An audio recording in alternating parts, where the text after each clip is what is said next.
यानंतर वळूया पुढच्या बातमीकडे। सर्वोच्च न्यायालयाने शिंदेंच्या शिवसेनेच्या आमदारांना अपात्र ठरवण्याचा निर्णय घ्यावा असं सांगत ठाकरेंचे वकील देवदत्त कामत यांनी आज सर्वोच्च न्यायालयात युक्तिवाद केला। शिंदेंच्या आमदारांनी पक्षत्याग केला आहे की नाही याचा निर्णय घ्यावा। जर त्यांनी पक्षत्याग केला असेल तर ज्या मुख्य आधारावर निवडणूक आयोगाने त्यांना ते चिन्ह दिलं होतं त्यातला एक आधारच नष्ट होईल असा महत्त्वाचा युक्तिवाद आज देवदत्त कामत यांनी सुप्रीम कोर्टात केला। धनुष्यबाण चिन्ह गोठवण्याची मागणी कपिल सिब्बल यांच्यानंतर आता देवदत्त कामत यांनीही केली आहे। आता ठाकरे गटाच्या वकिलांकडून सर्वोच्च न्यायालयातला या सुनावणीमधला युक्तिवाद पूर्ण झालाय। आता या प्रकरणाची पुढची सुनावणी 2 सप्टेंबरला होणार आहे। त्यावेळी शिंदेंच्या शिवसेनेकडून युक्तिवाद केला जाणार आहे। देवदत्त कामत यांनी आजच्या सुनावणीत आमदार अपात्रता आणि शिवसेना पक्षचिन्हावर युक्तिवाद केला। पाहूया। विधानसभा अध्यक्षांनी प्रकरण योग्य पद्धतीने हाताळलं नाही। चिन्हाचा निर्णय विधिमंडळातील संख्याबळ पाहून देण्यात आला। आम्ही अध्यक्षांवरील विश्वास गमावलाय। 10व्या अनुसूचित अपात्रतेबाबत सर्व गोष्टी स्पष्ट केल्या आहेत। ज्या दिवशी पक्षांतर त्या दिवसापासून आमदार अपात्र ठरतात। सुप्रीम कोर्टाला आमदारांना अपात्र करण्याचा अधिकार आहे।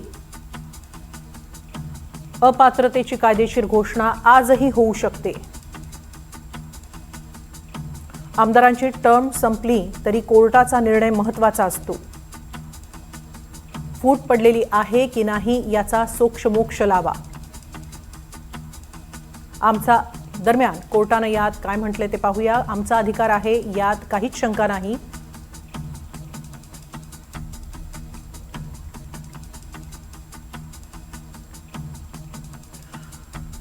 त्यावर आमदारांनी पक्षत्याग केला की नाही याचा कायमचा निर्णय घ्यावा असं देवदत्त कामत यांनी म्हटलं। निवडणूक आयोगाने त्यांना पक्षचिन्ह दिलं होतं पण त्यांनी पक्षत्याग केला होता तर चिन्ह देण्याचा आधारच नष्ट होतो।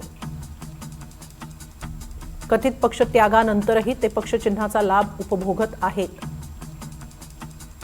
त्यांना मिळालेलं पक्षचिन्ह विधिमंडळातील बहुमतावर आधारित आहे। 5 पैकी 3 आमदार फुटले तर पक्ष त्यांचा होणार का असा सवालही देवदत्त कामत यांनी केलाय।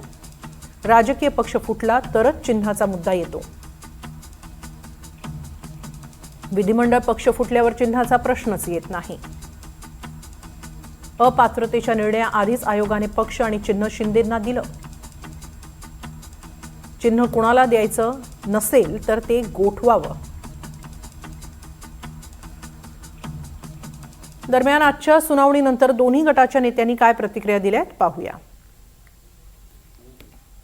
आज कामत साहेबांनी अतिशय उत्तम युक्तिवाद केला, म्हणजे कळस चढवला त्या युक्तिवादाचा।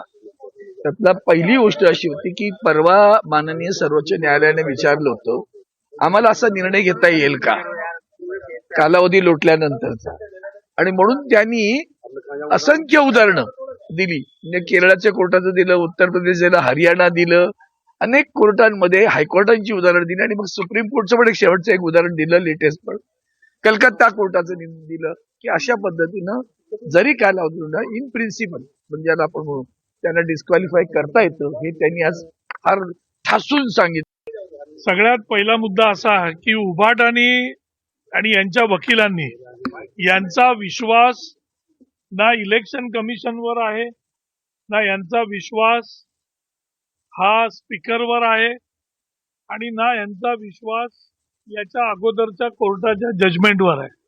त्याच्यामुळे जेवढे निकाल यांच्या विरोधात गेलेले आहेत त्याच्यामुळे कोणच काम करत नाही आणि आता इथे या कोर्टात बोलतायत की तुम्ही निकाल द्या। उद्या हा निकाल पण यांच्या विरोधात गेला की ते परत म्हणणार की यांच्यावर पण विश्वास नाही आमचा, आम्हाला दुसरा कुठचा तरी कोर्ट द्या।